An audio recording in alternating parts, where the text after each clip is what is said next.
안녕하세요. 알리사입니다. 오늘은 코비드-19 때문에 재택근무를 하셨던 분들이 많았을 텐데요. 저도 21년 전에 1999년도에 재택근무를 시작을 해서 약 4년간 재택근무를 했었던 그 기억이 납니다. 1999년은 굉장히 중요한 해였어요. 기억이 나실지 모르겠는데 Y2K 프로젝트를 전 회사와 그리고 정부에서 긴장을 하고 프로젝트를 진행을 했었던 시기였습니다. 새로운 밀레니엄을 준비를 하는데 시스템이 뻥 터지지 않게 연도를 2자릿수에서 4자릿수로 바꾸는 그 프로젝트를 진행을 했었죠. 그때에 저는 개인적으로 제 딸이 초등학교 2학년이었는데요. 초등학교에 들어가고 난 다음에 우리 아이가 저한테 조르는 일이 많이 있었어요. 그게 이제 회사를 그만두고 집에 있었으면 좋겠다 이렇게 저를 자꾸 이제 졸랐었거든요.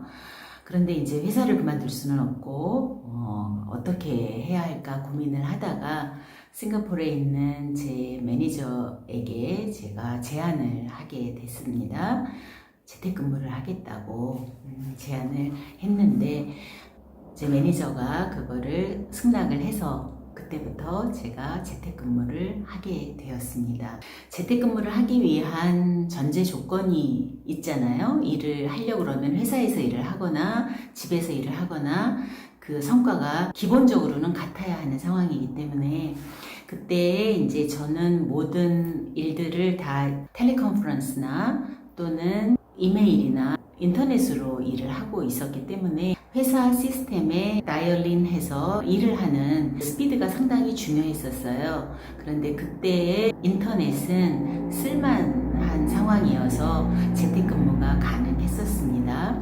전화기로 텔레컨퍼런스도 충분히 할 수 있는 상황이어서 업무 환경으로 보면 집이나 회사나 거의 같은 환경이었어요. 그리고 2000년도가 되면서 IT 버블이 이제 꺼져가는 그런 상황이어서 그때는 왜 그랬는지 몰랐는데 회사의 경영진들이 변화를 굉장히 많이 시도를 했었던 그런 시기였습니다. 어떤 거는 성공하고 어떤 거는 실패를 하기도 했었는데 직원이나 또는 팀원으로서 그때는 굉장히 스트레스가 많았던 그런 상황이었어요. 조직이나 또는 개인이 많이 변화가 되는 상황이었기 때문에 안정적으로 어제와 같은 생활을 할 수가 있는 그런 때가 아니었거든요. 그 중에서 이제 가장 중요한 게 이제 코스트 리덕션이었었어요. 그래서 출장을 가는 빈도수를 이제 많이 줄이고 텔레컨퍼런스로 일을 하게끔 하는 방향으로 많이 바뀌었습니다. 그래서 재택근무를 하는 저에게는 오히려 텔레컨퍼런스로 일을 하는 거가 훨씬 효율적으로 할 수밖에 없는 상황이었어요. 왜 그러냐면 제가 그때 이제 월드와이드 프로젝트를 진행을 하고 있었는데 프로젝트 매니저로서 이제 팀원들을 관리를 해야 되고 또 이제 일 전반적인 거를 체크를 해야 되고 하는 과정인데 이 타임존이 다 틀리기 때문에 텔레컨퍼런스를 하는 그 시간들이 다 다르잖아요. 오전이나 4시 이전쯤까지는 이제 아시아 퍼시픽 직원들이랑 텔레컨퍼런스를 하고 4시 이후에는 이제 유럽에 있는 프랑스나 또 독일에 있는 친구들이랑 텔레컨퍼런스를 하고 이제 저녁 한 10시쯤에는 월드와이드 팀 미팅을 이제 하기도 하고 그리고 이제 새벽에는 미국 팀들이랑 일을 합니다. 한꺼번에 이렇게 다 하지는 않고요. 스케줄링이 돼서 하기 때문에 어라운드 클락으로 일을 하는 때는 한 달에 한 몇 번 정도 있었습니다. 그래서 이런 환경이었기 때문에 오히려 재택근무가 훨씬 효율적으로 일을 할 수 있는 그런 상황으로 바뀌게 되었습니다. 그리고 회사에서는 모든 직원들이 다 자기 자리들을 가지고 있었는데 코스트 리덕션 차원에서 모바일 오피스를 만드는 작업을 했습니다.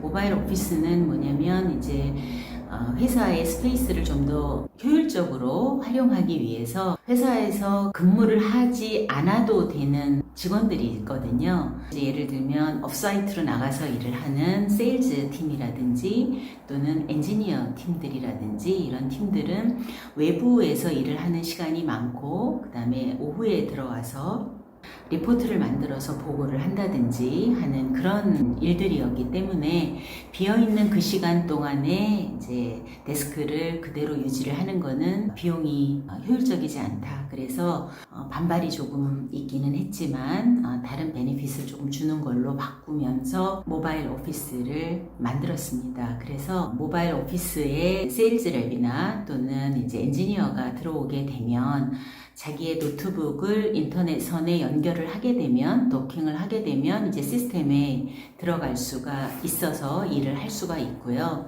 그 책상에는 각각의 시스템 전화기가 있었어요. 그 시스템 전화기는 내선 번호를 끌어오게 되면 내 내선 번호로 일을 하는 전화기로 바뀌게 돼요. 그래서 내 전화기와 컴퓨터로 일을 할 수 있는 그런 자리로 이제 바뀌게 됐었습니다. 그래서 모바일 오피스가 되고 난 다음에는 저도 가끔씩 이제 회사에 나가서 필요한 경우에는 모바일 오피스에서 근무를 하기도 했었습니다. 제가 최초로 재택근무를 시작을 하게 됐는데 분위기가 많이 바뀌어서 필요한 경우에는 회사에서 비용을 조금 대주고 재택근무를 하기를 원하는 친구들에게는 재택근무를 허락하기도 했습니다.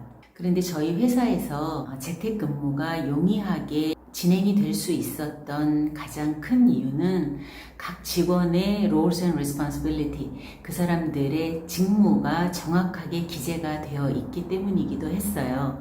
그래서 어떤 일의 성과가 이제 나오게 되는 경우에 누구의 공이고 누구의 과실인지가 분명하게 보일 수 있는 그런 시스템이었었기 때문에 재택근무를 하더라도 매니저 입장에서는 컨트롤이 가능한 시스템이 될 수 있었다고 생각을 합니다.